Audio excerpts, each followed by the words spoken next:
పోటీ చేసిన ప్రతి స్థానంలో గెలిచామని, ఇది దేశంలోనే ఒక కేసు స్టడీ అని డిప్యూటీ సీఎం పవన్ కళ్యాణ్ చెప్పారు. అనంత అంబానీ పెళ్లికి వెళితే అందరూ దీని గురించే మాట్లాడారని తెలిపారు. కూటమి విజయానికి జనసేన తీసుకున్న నిర్ణయమే కారణమని పవన్ అన్నారు. మేధో మదనం, ఎలక్షనీరింగ్ కేపబిలిటీ, జన సైనికులు అసలు పోటీ చేయని చోట్ల, మనం పోటీ చేసిన చోట్ల జన సైనికులు చేశారు, వీర మహిళలు చేశారంటే అదొక మన కోసం చేశారు అనుకోవచ్చు. కానీ మన పోటీ చేయని చోట, మనం పోటీ చెయ్యని మిగతా 160 మిగతా అన్ని చోట్ల అసలు ఎలా నిలబడ్డారు కూటమికి, తెలుగుదేశానికి కానీ భారతీయ జనతా పార్టీ కంటే నాకు నిజంగా చాలా చాలా ఆనందం వేసింది. అలాంటి జన సైనికులకి, వీర మహిళలకి చేతులెత్తి మీ అందరికీ మనస్ఫూర్తిగా మీకు నమస్కరిస్తున్నాను. అంటే మీరు రాష్ట్రం కోసం తపన పడ్డారు, రాష్ట్ర బాగోగు కోసం తపన పడ్డారు. సో మీ అందరికీ చాలా చాలా మనస్ఫూర్తిగా నేను ఈ సందర్భంగా నేను మీకు ధన్యవాదాలు తెలుపుకుంటా ఉన్నాను. అలాగే మనం అడుగుతా ఉన్నారు, ఏమైనా ఆశించావా నువ్వు పదవులు, ఉప ముఖ్యమంత్రి అవుతామని ఆశించావా? నిజంగా చెప్పాలన్నా నిజంగా ఏమి ఆశించలే. మీరు చూశారు అసెంబ్లీలో కూడా మొట్టమొదటి నేను మాట్లాడినప్పుడు, ఎవరైతే మన దురదృష్టం ఏంటంటే మనందరం కూడా చరిత్రను ఎప్పుడు మర్చిపోతూ ఉంటాం. నిన్నగాక మొన్న వచ్చిన నాయకులు గుర్తుండిపోతారు, కానీ ఈ నేల కోసం ఎవరు త్యాగం చేశారో వాళ్ళు మర్చిపోతూ ఉంటాం. మన అమరజీవి పొట్టి శ్రీరాములు గారి పేరు ఎందుకు చెప్పానంటే, పేరును ఒక డొక్కా సీతమ్మ గారి పేరు ఎందుకు చెప్పానంటే, వారి చేసిన సేవలు మర్చిపోతే మనం కృతజ్ఞహీనులు అయిపోతాం. అందుకే నాకు ప్రత్యేకించి వారి ప్రేరణతో వచ్చిన వాడిని, ఒక వ్యక్తి మన కోసం ఎందుకు త్యాగం చేయాలి, అలాంటి ప్రేరణతో వచ్చాను. అందుకే నేను పదవులు ఏమి ఆశించలేదు. అలాంటి పదవులు ఆశించిన వాడిని నాకు వచ్చి నేనేమి ఎవరిని పదవి అడగలేదు, ఏమి చేయలేదు. మీరు చూస్తే నేను ఎక్కడ కూడా ఎలక్షన్ టైంలో నేను ఉప ముఖ్యమంత్రి అవుతానని కానీ అసలు ఏమి నేను మాట్లాడలేదు, దాని గురించి చెప్పలే. పదవులు ఉన్నా లేకపోయినా పని చేద్దాం, ప్రజల కోసం పని చేద్దాం, నిలబడదాం, ఈ తప్పని తప్ప వేరే ఆలోచన లేదు. అలాంటి మనకి ఈరోజున మన ప్రభుత్వంలో భాగస్వామి అవటం మనందరికీ కూడా చాలా పెద్ద బాధ్యత. మనం ఈ 21 మందిని కూడా మన ఎమ్మెల్యేలు కానీ మిమ్మల్ని కానీ కలవడానికి ఎందుకు ఇంత టైం పట్టింది అని అంటే, నేను ఎప్పుడు అధికారం నేను చూడలేదు, ఎమ్మెల్యేగా అడుగు పెట్టలే, అధికారం ఎప్పుడు చూడలే. ప్రజలతో పోరాటం చేసుకుంటూ వెళ్ళిపోయాను తప్ప ఎక్కడ కూడా అధికారం ఎలా ఉంటుంది, దాని తాలూ కష్ట నష్టాలు ఏంటి, దాని లోతుపాతు ఏంటి మనకి ఎప్పుడు తెలియదు. అసలు నాకు బాధ్యత తీసుకోగానే చాలా కీలకమైన శాఖలు మనం తీసుకున్నాం. సివిల్ సప్లైస్, అలాగే సినిమాటోగ్రఫీ, టూరిజం, దాంతోపాటు పర్యావరణం, అటవీ శాఖ, అలాగే పొల్యూషన్ శాఖ, పంచాయతీరాజ్, రూరల్ వాటర్ సప్లై, ఇన్ని కీలకమైన శాఖలు తీసుకున్నప్పుడు నాకు ఒకటే అనిపించింది, చాలా అవగాహన ఉండాలి. ప్రత్యేకించి శాఖలు కూడా నేను అందరూ అనుకోవచ్చు ఎందుకు పెట్టుకున్నాను నేను ఈ శాఖలన్నీ అంటే, ఇది నా మీద చాలా బాధ్యత ఉంది. పదే పదే మాట్లాడాను నేను. కొంత దాన్ని సంపూర్ణంగా ఒక విధి విధానాలు ఏర్పరిచిన తర్వాత సరైన సమయంలో బాధ్యతల నుంచి కూడా తప్పుకుంటాను, ఇంకెవరికైనా కూడా అప్పగించేస్తాను. కాకపోతే అది చేసే ముందు ఖచ్చితంగా విధి విధానాల మీద చాలా బలమైన ఒక విధి విధానాలు బలంగా ఏర్పరిచి ఆ బాధ్యతలు అప్పుడు అప్పచెప్తాను. అలాగే మనందరి మీద కూడా 5 సంవత్సరాల కాలం గిరుని తిరిగిపోతుంది, ఎక్కువ సమయం పట్టదు. అలాగే మన ఎమ్మెల్యేలందరికీ కూడా, పోటీ చేయని చోట్ల కూడా మన నాయకులందరికీ కూడా ఇది భవిష్యత్తు ఉన్న పార్టీ. అది మరి ఎంత బలంగా మనం చేయకపోతే దేశం మొత్తం మన వైపు చూసేలా చేసింది. దేశం మొత్తం ఈ రోజున ఎవరన్నా సరే దేశం మొత్తం మీద ఢిల్లీలో ఎక్కడికి వెళ్ళినా నన్ను పదే పదే పిలిచి గౌరవిస్తున్నారంటే. విశాఖపట్నం జిల్లా నూతన కార్యవర్గం Andhra Pradesh working journalist federation Visakhapatnam జిల్లా సర్వసభ్య సమావేశం మరియు ఎన్నికలు రైల్వే న్యూ కాలనీలోని సింకా గ్రౌండ్లో శనివారం జరిగాయి. మీరు ఎలాగా స్వార్థంలోనే నాయకత్వం ఉన్నారో తెలుసు. మీకు అసలు యూనియన్ మీకు అవసరం లేదు, మీరు లేకపోతే మా యూనియన్ నా వైజాగ్ నారాయణ గారు అక్కడ కూడా నా ఆంజనేయ గారు అందరూ బ్యాక్ని రాష్ట్ర కార్యవర్గం ఉంది, నేషనల్ కార్యవర్గం ఉంది. నడిపించాలి కదా. ఆయన ఈ వయసులో కూడా మనల్ని ఆయన ప్రెస్ నోట్ ఆయన రాసి పంపిస్తారు. ఎవరి మీద ఎక్కడైనా ఢిల్లీలో దాడి జరిగినా మనకి ఎవరైనా ఇప్పుడు మీటింగ్ అయిపోయిన తర్వాత ప్రెస్ నోట్ పంపించారంటే నువ్వు పంపించాను పంపించడం చీవాట్లు నా పేరు మర్చిపోయారంటే. అలాంటి ఏంటంటే ఇప్పుడు ఆయన ఈ వయసులో కూడా ఎవరి మీద దాడి జరిగినా ఎక్కడైనా ఏదైనా జరిగినా వెంటనే అన్నను పంపించి నేషనల్ జర్నలిస్ట్ తరఫున పంపిస్తారు, మన ఆంధ్రప్రదేశ్ నుంచి కూడా పంపిస్తారు. కనీసం మన మద్దతు తెలిపినట్టు ఉండాలి. కాబట్టి ప్రతి ఒక్కరు కూడా అందరూ నాకేమి స్వార్థం లేదు, అందరూ నా అన్నదమ్ములు, అందరూ నా గురువులే, అందరూ నాకు పెద్దలే. వయసులో చాలా మంది ఉన్నారు. నేను దాదాపు 30 ఏళ్ళు అయిపోతుంది రేపు పత్రికా రంగంలోకి వచ్చి. నేను కూడా ఏది తీసుకొని మేనేద్దామని మొన్న వెళ్తాను. నేను ఢిల్లీ రానండి, మళ్ళీ వస్తానండి, తర్వాత వస్తానంటే నాయకత్వం కూడా వెళ్ళాలి. అందరూ అన్ని రాష్ట్రాల నుంచి వస్తే ఢిల్లీలో మీటింగ్ జరుగుతుంది. ఢిల్లీలో ఉంటాడు అప్పుడు మీటింగ్ పెట్టుకోండి. ఒక నలుగురిని తీసుకెళ్ళాలి, మనం కూడా ఉండాలి. అంటే నలుగురు ఉంటేనే నాయకుడు అంటారు. అలా కాకుండా ఎవరికైనా కాయలు కొట్టుకుని నాయకత్వం వినిపించుకోదు. ఇంతకాలం సుదీర్ఘకాలం మీకు విషయాలు చెప్పారంటే సీనియర్లు అందరూ ఉన్నారు, అందరూ ఇండియన్ ఆవిర్భావం నుంచి ఉన్నారు.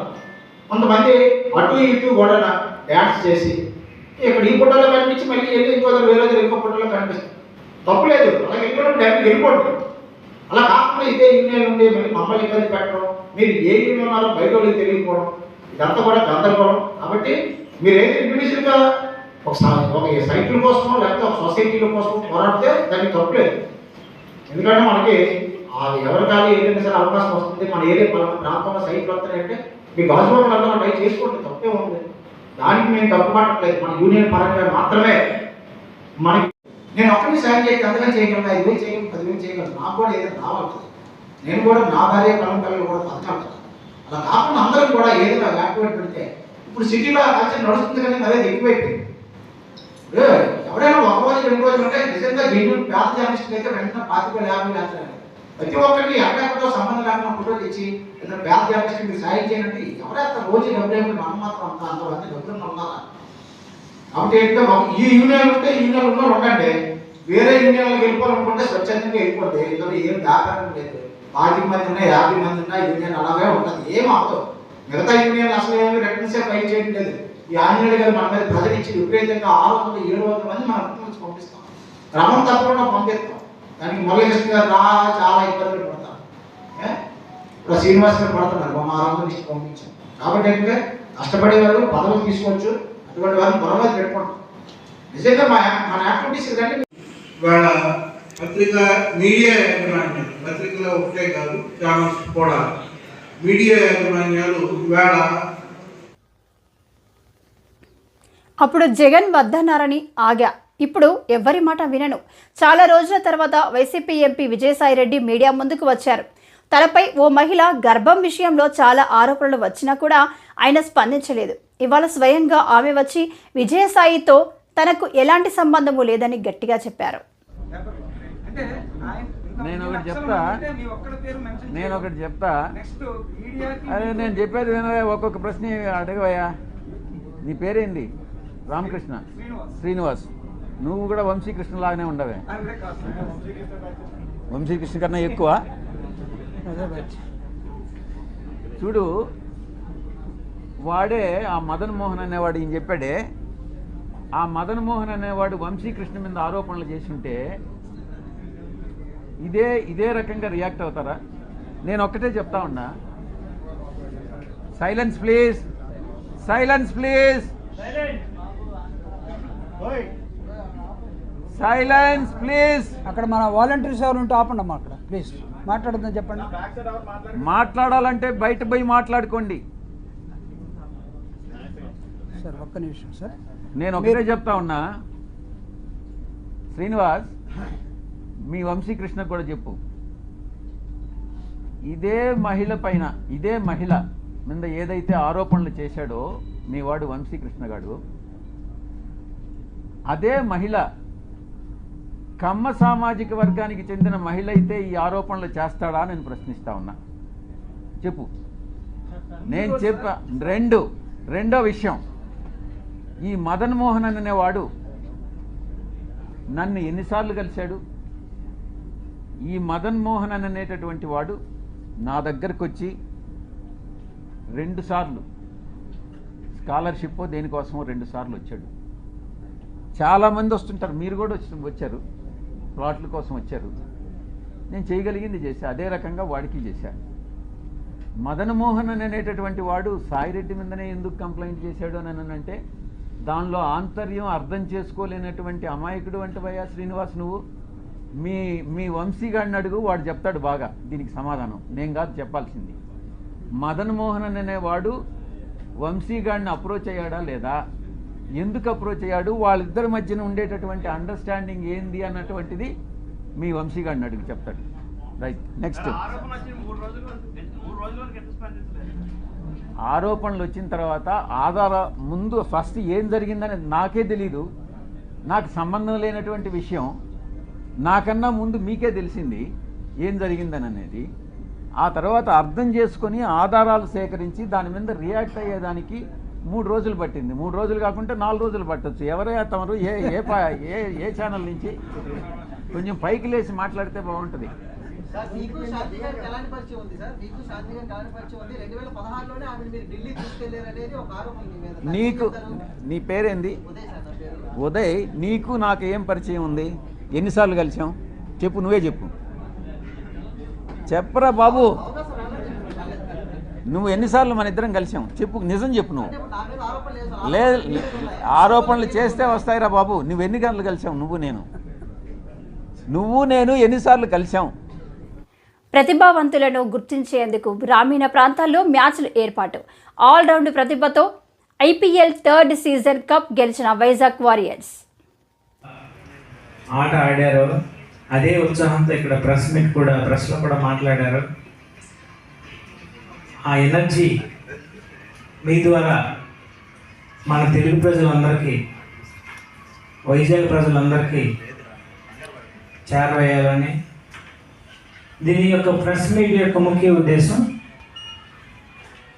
మన తెలుగు వాళ్ళలో, మన 2 రాష్ట్రాల్లోని, మన విశాఖపట్నంలో ముఖ్యంగా ఎవరైతే ఎనర్జెటిక్ క్రీడాకారులు ఉంటారో వాళ్ళని ఇలాంటి లోకల్ టోర్నీస్ ద్వారా ప్రమోట్ చేసి ముందు రాష్ట్ర స్థాయిలోని, తర్వాత జాతీయ స్థాయిలోని, అలాగే ఫ్యూచర్లో అంతర్జాతీయ స్థాయిలోని మంచి క్రీడాకారులుగా తీర్చిదిద్దడానికి మాలాంటి ఫ్రాంచైజీలు ఒక వేదికలుగా ఉపయోగపడతాయి.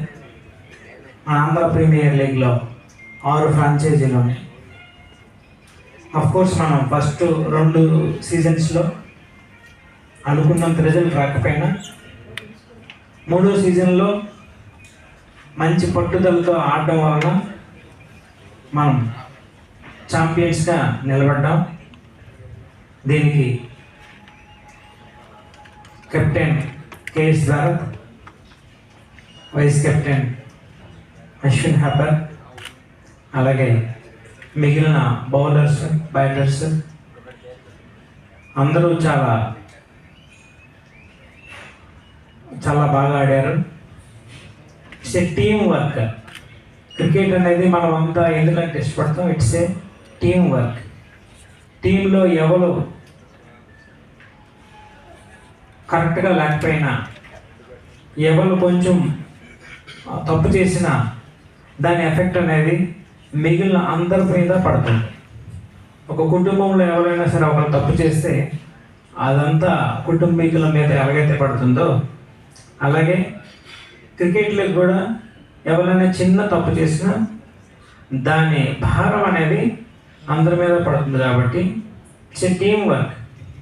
ఈ టీం వర్క్లో కావాల్సింది ఒకరితో ఒకరికి సత్సంబాలు, ఫ్రెండ్లీ రిలేషన్షిప్స్. సో ఒకవేళ తప్పు జరిగినా సరే దాన్ని సరిదిద్దుకోవడానికి తగిన ప్రోత్సాహం, అవన్నీ మనకు అక్కడ కనిపిస్తూ ఉంటాయి.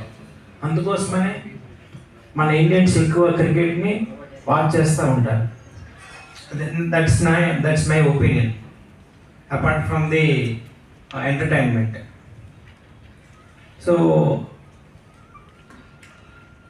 మా వైజాగ్ వారియర్స్ ద్వారా మరికొంతమంది యువ క్రీడాకారుల్ని ప్రోత్సహించడానికి మరికొంచెం ఎక్కువ టోర్నీలు మేము చుట్టుపక్కల చిన్న చిన్న నియోజకవర్గ స్థాయిలోని, అలాగే పార్లమెంట్ స్థాయిలోని ఫ్యూచర్లో కూడా ప్రమోట్ చేసి ఔత్సాహవంతులైన యువకుల్ని ప్రమోట్ చేసి వాళ్ళని ఇక్కడికి తీసుకురావడానికి మేము ట్రై చేస్తాం. ఎందుకంటే సాగర్ బండారు సార్కి మా వానర్ సార్ కాంగ్రెస్ పార్టీలో చేరుతున్నారని జరుగుతున్న ప్రచారాన్ని బీఆర్ఎస్ ఎమ్మెల్యే వివేకానంద ఖండించారు. తన కేసీఆర్ నాయకత్వంలోనే పనిచేస్తానని మరోసారి స్పష్టం చేశారు. పార్టీ మారిన ఎమ్మెల్యేలపై అనర్హత వేటు పడుతుందని అన్నారు. కానీ దానికి విరుద్ధంగా ఆ యొక్క స్పిరిట్కి విరుద్ధంగా ఈరోజు రేవంత్ రెడ్డి గారు నిర్ణయాలు తీసుకున్నట్టు స్పష్టంగా అర్థమవుతా ఉన్నది. అధికార వికేంద్రీకరణ జరగాల్సింది పోయి అధికారాన్ని కేంద్రీకృతం చేసి వారి చేతుల్లో అంత అధికారాన్ని పెట్టుకొని మరి భారీ ఆక్రమణలకి, భారీ కబ్జాలకి, భారీ కుంభకోణాలకి తెరలేపుతుండడానికి ఇలాంటి సందేహం లేదు. చాలా స్పష్టంగా మరి కనబడుతూ ఉంది.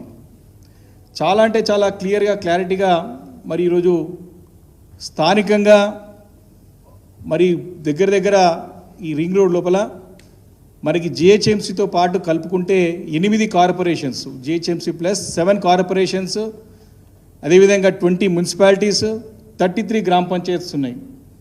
వీటన్నిటినీ కూడా అంటే ఇవి చాలా విలువగల భూములు వీటిలో ఉంటాయి, చాలా విలువగల ఆస్తులు దీంట్లో ఉంటాయి. మరి అక్కడ స్థానికంగా ఉన్నటువంటి ప్రజాప్రతినిధులకి అంటే ప్రజలకి ప్రాతినిధ్యం లేకుండా కేవలం 3 కార్పొరేషన్లు పెట్టి పెత్తనం చేయాలంటే ప్రయత్నం జరుగుతూ ఉంది. దీన్ని బీఆర్ఎస్ పార్టీ తీవ్రంగా ఖండిస్తూ ఉంది, దీన్ని వ్యతిరేకిస్తుందని చెప్పి నేను స్పష్టంగా ఈ సందర్భం మనవి చేస్తూ ఉన్నాను. 2007 సంవత్సరంలో మరి అప్పటి కాంగ్రెస్ ప్రభుత్వంలో మరి అప్పుడున్నటువంటి ఎంసీహెచ్లో సుమారు 100 డివిజన్లు ఉండే, అప్పుడు 100 డివిజన్స్ ఉండే. మరి అప్పుడున్నటువంటి ఎంసీహెచ్లో శివారు ప్రాంతాల్లో ఉన్నటువంటి 13 మున్సిపాలిటీలు అంటే ఈరోజు ఎల్బీనగర్ కానివ్వండి, అదేవిధంగా ఉప్పల్ కానివ్వండి, కాప్రా కానివ్వండి, మల్కాజిగిరి, అల్వాల్, కుత్బుల్లాపూర్, కుక్కట్పల్లి, షేర్లింగంపల్లి, ఈ రకంగా శివారు ప్రాంతాల్లో ఉన్నట్టు సుమారు 13 మున్సిపాలిటీలని విలీనం చేస్తూ మరి కార్పొరేషన్లో కలపడం జరిగింది హైదరాబాద్లో. అంటే అప్పటికీ ఆ మున్సిపాలిటీస్ అన్నీ కూడా, ఈ 13 మున్సిపాలిటీలు అన్నీ కూడా స్పెషల్ గ్రేడ్, ఫస్ట్ గ్రేడ్ మున్సిపాలిటీలు, భారీ బడ్జెట్తో కూడినట్టు మున్సిపాలిటీలుగా ఉండే. అప్పుడు మున్సిపాలిటీలో చాలా చక్కగా అభివృద్ధి జరిగింది. ఆ మున్సిపాలిటీలన్నింటినీ కూడా ఫస్ట్ ఫామ్ చేసింది 1987-88లో. ఈ అన్ని మున్సిపాలిటీస్ అన్ని ఫామ్ అయింది కూడా సుమారు అప్పుడు 1987 ఆ ప్రాంతంలో అప్పుడు నందమూరి తారక రామారావు గారు, స్వర్గీయ తారక రామారావు ఉన్నటువంటి ఫామ్ అయిన మున్సిపాలిటీస్ అవన్నీ కూడా అప్పుడు అన్ని 3rd గ్రేడ్ మున్సిపాలిటీస్ అవన్నీ కూడా అప్పుడు కొత్తగా గ్రామ పంచాయతీల నుంచి మున్సిపాలిటీ అయిన ప్రాంతాలు శివారంతా కూడా.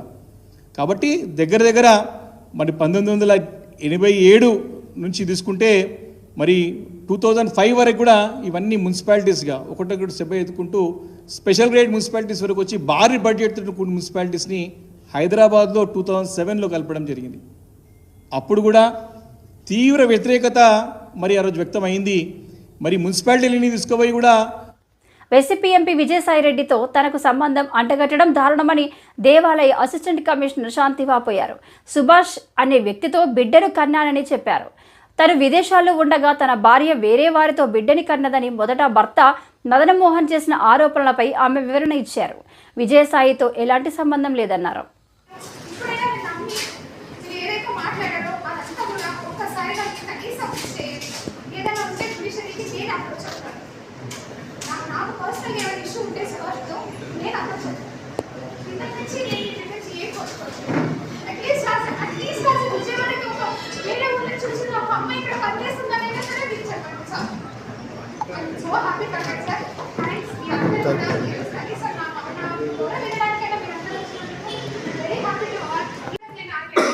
ఎప్పుడైతే ఆయన పోయేసేసి డిపార్ట్మెంట్ ఎలబెట్టి రోజు కూడా నేను ఏం పాల్గొలేదు సార్.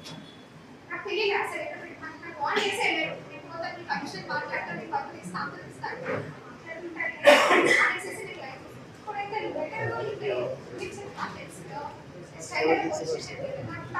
ప్రైమరీ అప్రోచ్మెంట్ పోలీస్ స్టేషన్ కాబట్టి నాకు అప్పటికి సో దట్ నేను పెట్టలేదు. అంతవరకు మీరు ఎందుకు అడగలేదంటే మా దగ్గర సంబంధాలు అవ్వలేదు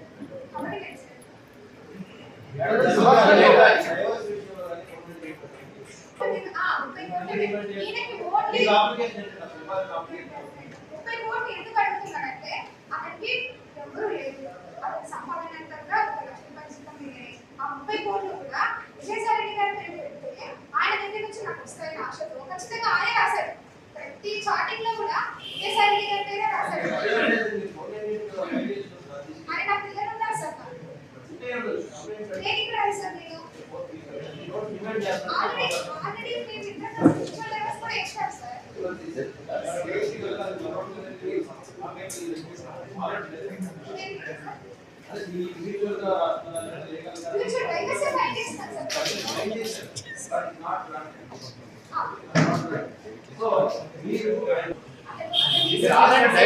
మేడం అల్టిమేట్ గా 30 crores